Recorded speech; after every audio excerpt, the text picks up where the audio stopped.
On the stage, Mama Mawigi. Mwanangu Koi, nipe gwara kwanza. Asante mama. Unajua jamani, mwanangu Koi amekuwa saizi. Inabidi aoe. Si bora? Mama. Na hapa upo unachekesha, sio kikao cha familia mamangu, sawa? Uko cheka tu. Sawa mwanangu Koi. Sawa.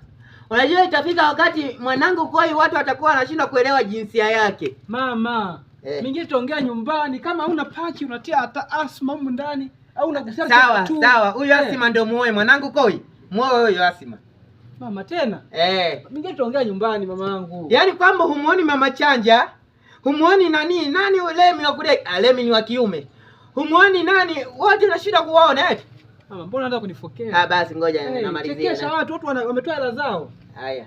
Kuna siku nilimkuta binti moja nikataka nimuokotee mwanangu huyo.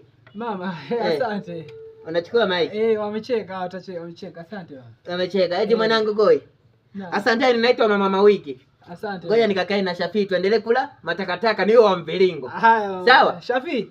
Kaka na mama hapo. Sitaki kukaa na Shafi, mimi nakaa na Mr. Black. Mama leo amepanic leo.